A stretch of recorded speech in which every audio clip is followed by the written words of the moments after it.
भारतीय ज्ञान परंपरा केंद्र के अंतर्गत आज हम सभी भारतीय संविधान, जो कि हमारे देश के लिए मार्गदर्शक के रूप में बनाया गया था, उस पर हम आज विद्यार्थियों के प्रश्नों का जवाब दे रहे हैं। प्रिय विद्यार्थियों, आप सभी को यह जानना चाहिए कि यह संविधान विश्व का सबसे बड़ा और लिखित संविधान है, सबसे बड़ा।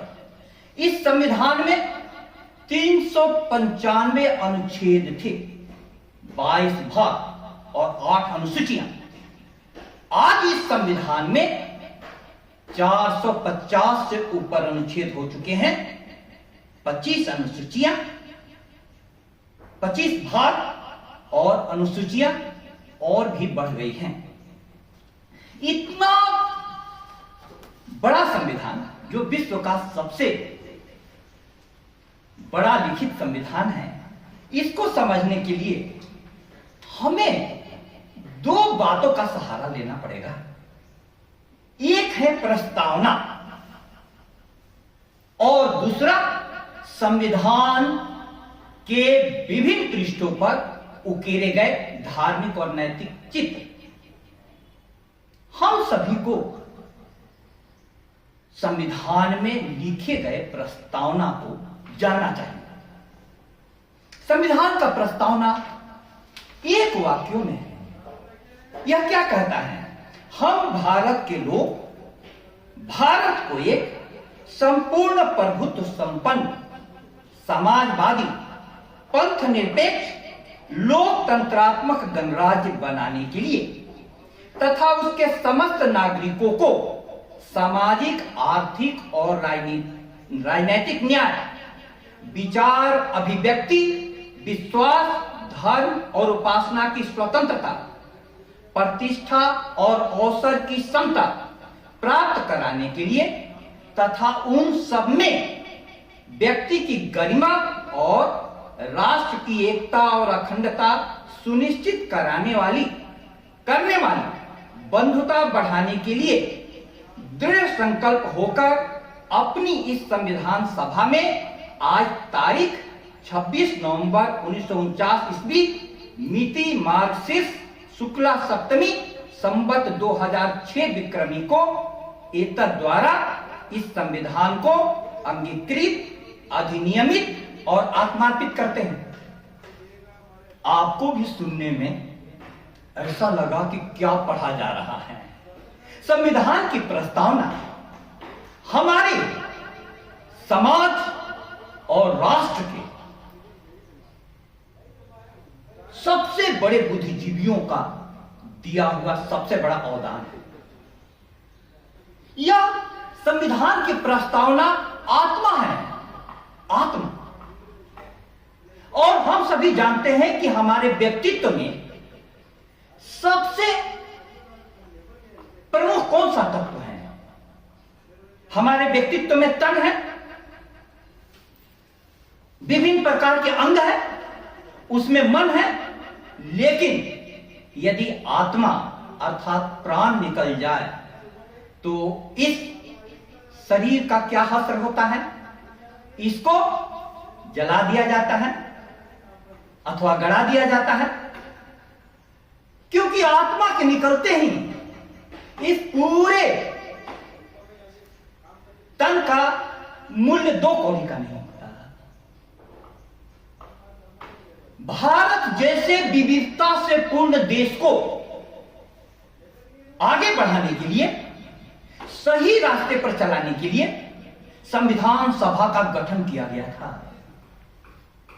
और संविधान सभा में हमारे भिन्न भिन्न क्षेत्रों के, भिन्न भिन्न वर्गों के और भिन्न भिन्न समुदाय और हित धारकों के प्रतिनिधियों ने बहुत ही गहन विचार विमर्श किया, तब जाकर के यह हमारा संविधान तैयार हुआ।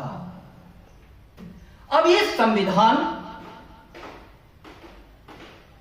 के लिए मार्गदर्शक सिद्धांत है हमारी प्रस्तावना। आप समझो, सरल भाषा में मैं आपको समझाने का प्रयत्न करता हूं। सबसे पहला है हम भारत के लोग। हम भारत के लोग क्या कहता है? हम सभी पूरब से पश्चिम, उत्तर से दक्षिण, कश्मीर से कन्याकुमारी और अटक से कटक तक जितने भी लोग हैं, हम सभी भारत के लोग इस संविधान को बनाने में अपना योगदान दे रहे हैं। भारत जैसे विविधता से पूर्ण देश पृथ्वी पर अन्य कोई दूसरा नहीं है। तो हम भारत के लोग इस संविधान को अपने लिए तैयार कर रहे हैं। अब इस प्रस्तावना में भारत शब्द 2 बार आया है। भारत शब्द 2 बार आया है। एक तो हम भारत के लोग, उसके बाद भारत को। हम भारत को कैसा बनाना चाहते हैं, उसकी रूपरेखा तैयार की गई है। आप देखो, हम भारत को संपूर्ण प्रभुत्व संपन्न बनाना चाहते हैं। पहला, संपूर्ण प्रभुत्व संपन्न का मतलब क्या हुआ? भारत आंतरिक और बाह्य मामले में पूर्ण रूप से स्वतंत्र है। पूर्ण रूप से स्वतंत्र है आंतरिक और बाह्य मामले में।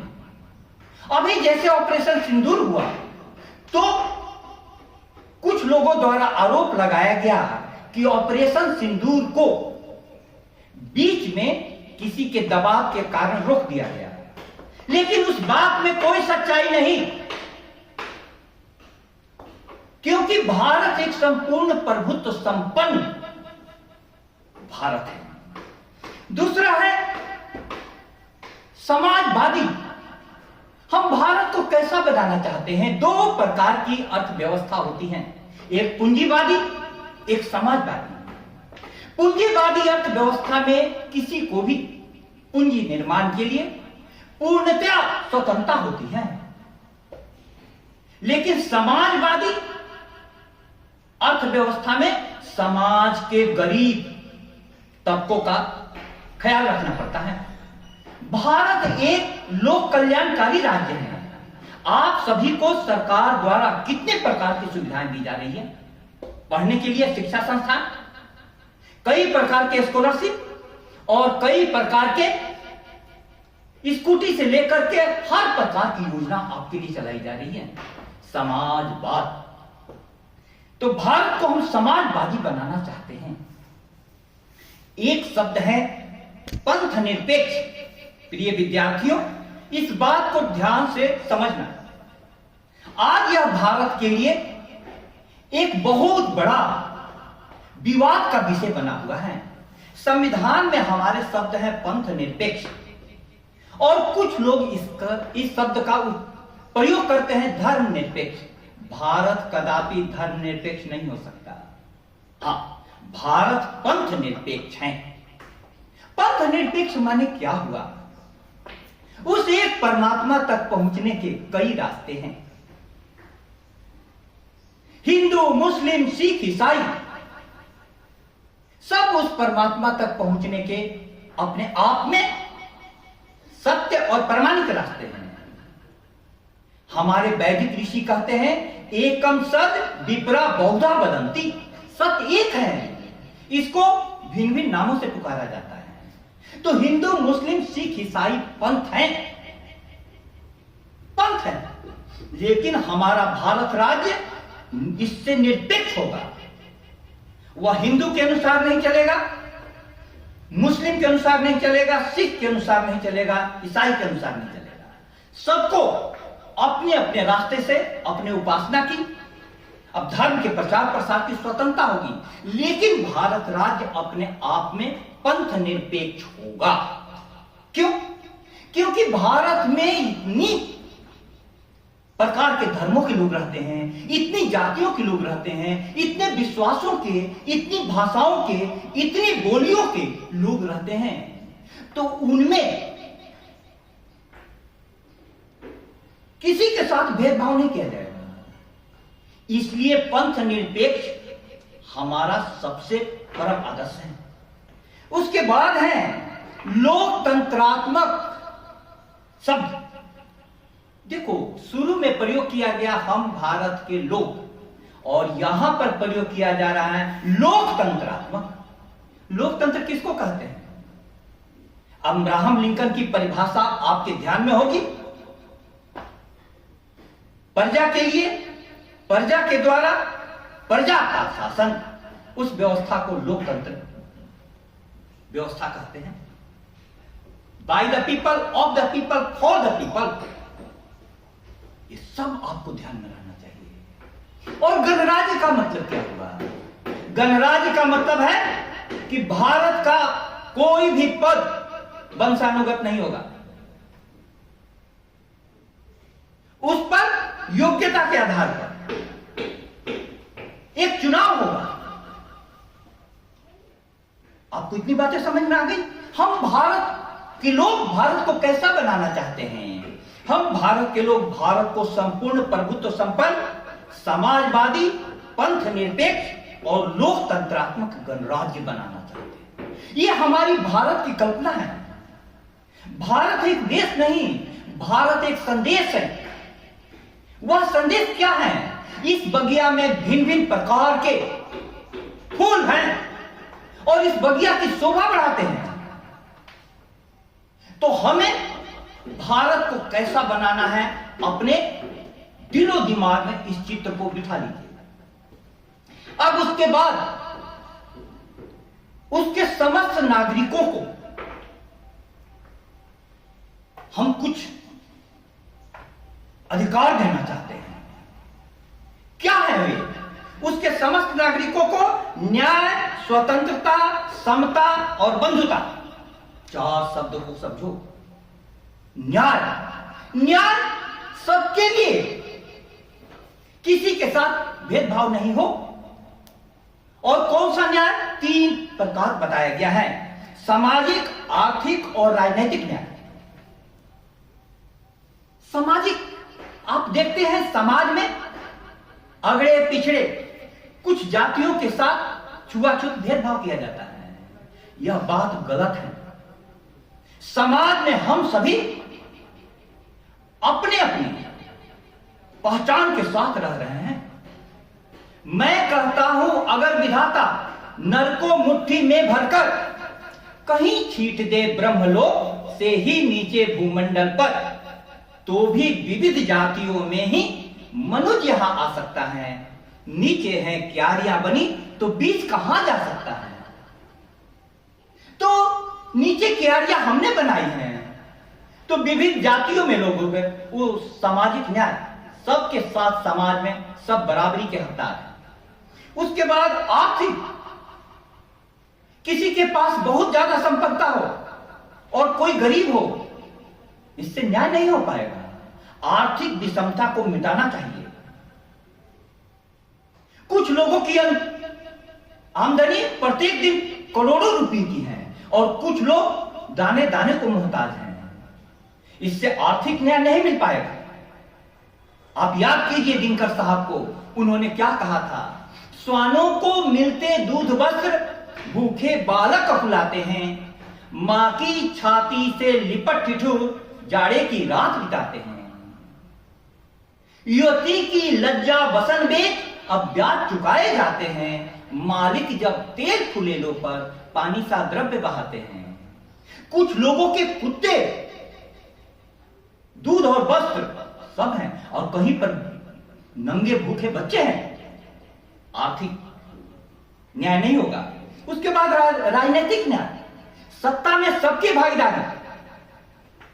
भागीदारी हो, ये न्याय की हमारी कल्पना है। न्याय की हमारी कल्पना है। उसके बाद स्वतंत्रता। स्वतंत्रता किसको प्रिय नहीं है? हम सभी स्वतंत्रता के दिलो दिमाग से उसकी कामना करते हैं। आपने स्कूलों में पढ़ा होगा, हम पंछी उन्मुक्त गगन के, पिजड़बद्ध हो न गा पाएंगे, कनक तीलियों से टकराकर पुलकित पंख टूट जाएंगे, हम बहता जल पीने वाले मर जाएंगे भूखे प्यासे, कहीं भली है कटुक निबोरी कनक कटोरी की मैला से। नीर न दो चाहे टहनी का, आश्रय छिन्न भी न कर डालो, लेकिन पंख दिए हो तो आकुल उड़ान में विघ्न न डालो। स्वतंत्रता, और वह स्वतंत्रता कई स्तरों पर, विचार, अभिव्यक्ति, विश्वास, धर्म और उपासना, ये सबकी स्वतंत्रता। हम कुछ भी विचार करने के लिए स्वतंत्र हैं, उसको अभिव्यक्त करने के लिए स्वतंत्र हैं, लेकिन आपको यह समझना होगा कि यह स्वतंत्रता दी गई है तो इसकी मर्यादा भी निर्धारित की गई। लेकिन वह स्वतंत्रता संविधान सभी को प्रदान करना चाहता है। उसके बाद है समता। कौन सी समता? प्रतिष्ठा और अवसर की समता। सबको प्रतिष्ठा, सिर्फ व्यक्ति होने के नाते, और सबको समान अवसर मिले, यह हमारे संविधान निर्माताओं ने कल्पना की थी। ये सब प्राप्त कराने के लिए तथा उन सब में व्यक्ति की गरिमा और राष्ट्र की एकता और अखंडता सुनिश्चित करने वाली बंधुता बढ़ाने के लिए, बंधुता शब्द लो। इसके साथ हम सभी भारत के बगिया में खिले हुए भिन्न भिन्न फूल आपस में वसुधैव कुटुंबकम, भारत के ऋषियों की कल्पना है। पूरी वसुधा ही कुटुंब है, तो हम सभी बंधुता के भाव से, लेकिन वह बंधुता के भाव के साथ दो चीजें जोड़ी गई हैं। एक है व्यक्ति की गरिमा और दूसरी राष्ट्र की एकता और अखंडता। ये दोनों सुनिश्चित हो। व्यक्ति की गरिमा, सब कोई परमात्मा यहां से आया हुआ है, सब कोई बराबर है, और ये हमारी बंधुता राष्ट्र की एकता और अखंडता को बढ़ाने वाली हो। इसलिए रामधारी सिंह दिनकर जी ने बहुत प्यारे शब्दों में कहा था, भारत नहीं स्थान का वाचक, गुण विशेष नर का है, एक देश का नहीं सीलिया भूमंडल भर का है। जहां कहीं एकता अखंडित, जहां प्रेम का स्वर है, देश देश में वहां खड़ा भारत जीवित भास्वर है। भारत जीवित भास्वर है, चमकता हुआ सूरज है, लेकिन दो कारणों से, प्रेम और एकता। प्रिय विद्यार्थियों, अब यह प्रस्तावना अंत में बोलती है कि इस संविधान को हम 26 नवंबर 1949 को एतद द्वारा इस संविधान को अंगीकृत, अधिनियमित और आत्मार्पित करते हैं। इन तीनों शब्दों को समझो। अंगीकृत माने हमने इसको अपनाया, यह हमारा ही योगदान है, यह हमारा ही योगदान है। और अधिनियमित, इसको बनाने में हमने योगदान दिया है। और आत्मार्पित मतलब किसी भी चीज को के लिए अपने आप को समर्पित कर देना। यह संविधान को हमने अंगीकृत किया है, अधिनियमित किया है, आत्मार्पित किया है। अब समझने की यह बात है कि संविधान के जो लिखे गए शब्द हैं वह आकाश की ऊंचाई पर पहुंचे हुए लोगों द्वारा लिखे गए हैं, लेकिन जिनके लिए लिखे गए हैं वहां पर घनघोर अंधेरा आज भी है।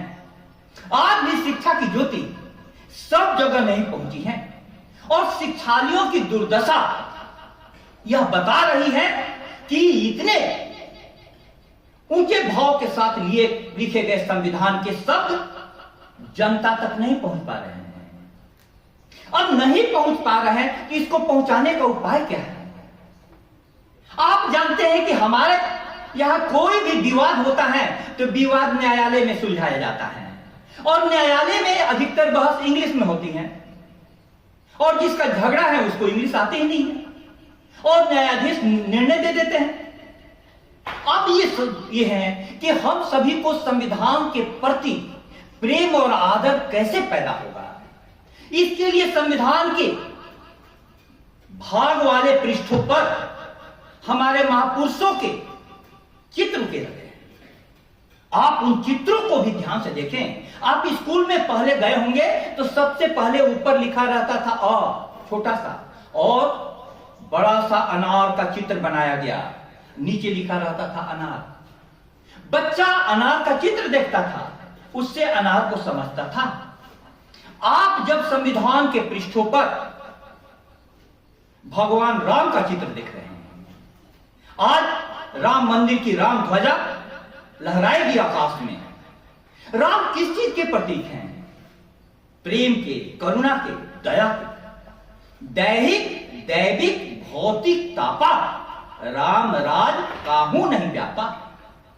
गांधी जी ने आज भी राम राज्य की कल्पना की। राम तो राजतंत्र के प्रतीक हैं, लेकिन इस लोकतंत्र में राम राज्य की कल्पना इतने आदर के साथ क्यों करते हैं हमारे राष्ट्रपिता महात्मा गांधी?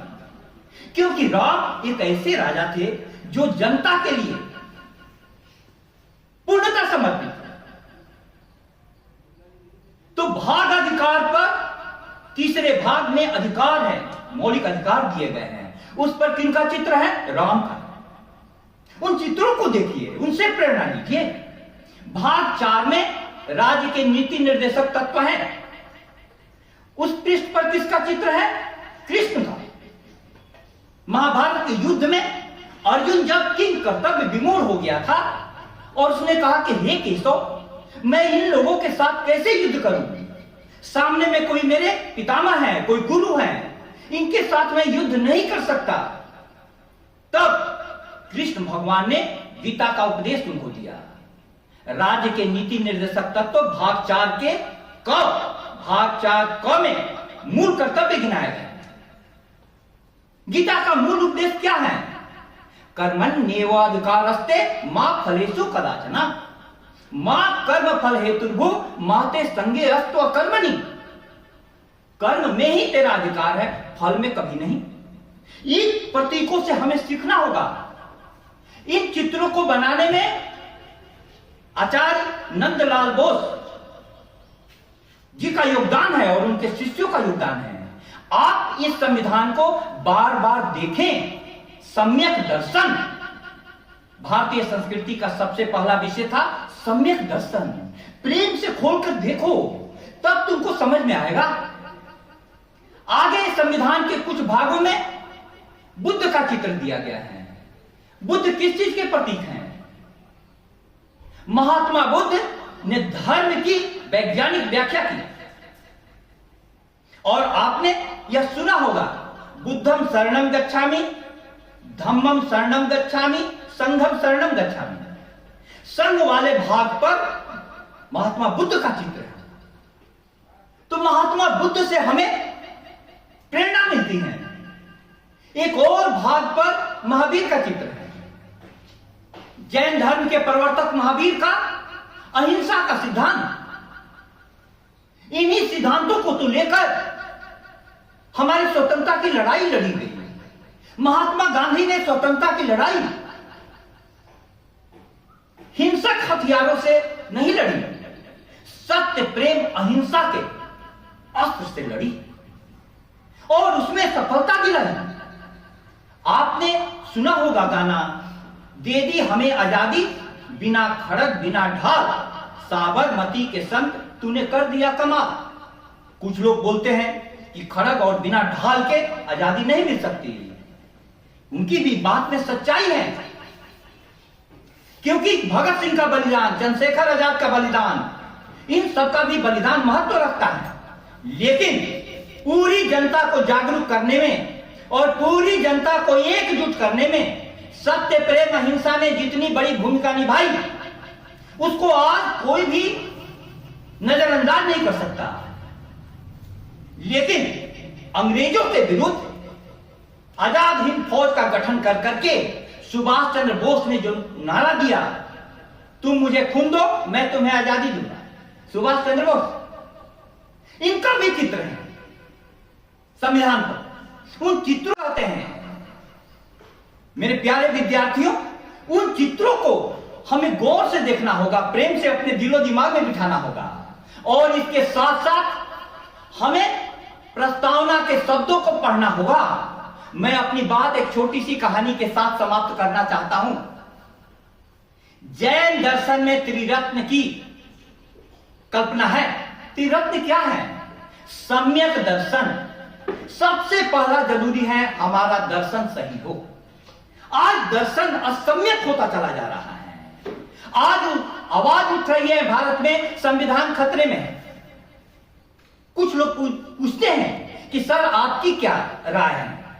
मैं कहता हूं कि यदि संविधान को हम गहराई से पढ़ते नहीं हैं, संविधान को गहराई से समझते नहीं हैं, तो संविधान खतरे में पड़ेगा।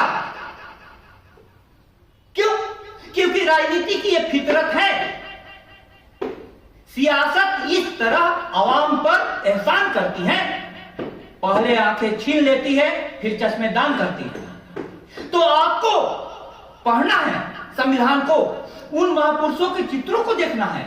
भारत में कैसे कैसे महापुरुष हुए, उसमें अकबर का भी चित्र है, और सिख धर्म के गुरु गोविंद सिंह जी का भी चित्र है, रानी लक्ष्मीबाई का भी चित्र है, तात्या टोपे का भी चित्र है। उन चित्रों द्वारा और संविधान की प्रस्तावना द्वारा हमें एक सम्यक दर्शन दिया गया है। इस सम्यक दर्शन में हमारी आंखें, देखने के लिए आंखें चाहिए। आंखें यदि विवेक से युक्त हो, ज्ञान से युक्त हो, तो हमारा आचरण भी विवेक युक्त और ज्ञान युक्त होगा। तो त्रिरत्न में सबसे पहला है सम्यक दर्शन, उसके बाद है सम्यक ज्ञान। हमारा दर्शन क्या है भारत का? मैंने कहा कि भारत एक देश नहीं, भारत एक संदेश है। वह संदेश है यह कि युद्ध में मारो और मरो तुम, पर कुपंथ में कभी जीत के लिए न पांव धरो तुम। वह संदेश है यह कि सतपथ पर चाहे कट जाओ, विजय तिलक के लिए करो में कालिक पर न लगाओ। हम हर कीमत पर जीत नहीं चाहते, यह भारत का संदेश है। भारत युद्ध नहीं बुद्ध देता है। तो हमें अपने महापुरुषों के योगदान को स्मरण करने के लिए, जो इतना बड़ा संविधान और उसमें इतना अच्छा दर्शन दिया गया है, हमें जानना होगा। बिना उसके जाने हुए हम अपने जीवन को ऊंचाइयां नहीं दे पाएंगे। आज सबसे बड़ा प्रश्न यही होता है कि हजारों खिज्र पैदा कर चुकी है नस्ल आदम की, ये सब तस्लीम, लेकिन आदमी अब तक भटकता है। यह आदमी क्यों भटक रहा है? क्योंकि हम ध्यान से अपने महापुरुषों का दर्शन नहीं कर रहे हैं, ध्यान से अपने महापुरुषों को पढ़ नहीं रहे हैं। इसलिए मेरे प्यारे विद्यार्थियों, आप सभी को मैंने 26 नवंबर संविधान दिवस के रूप में मनाया जाता है, इस संविधान को दिखाकर, दर्शन करा करके अनुरोध करता हूं कि आप इसको देखें भी, पढ़ें भी, और आपका कोई प्रश्न हो, विद्यार्थियों इतने आपने सावधानी के साथ सुना तो आप पूछ सकते हैं। कोई प्रश्न? किसी भी विद्यार्थी का कोई प्रश्न नहीं? चलो, बहुत बहुत शुभकामनाएं।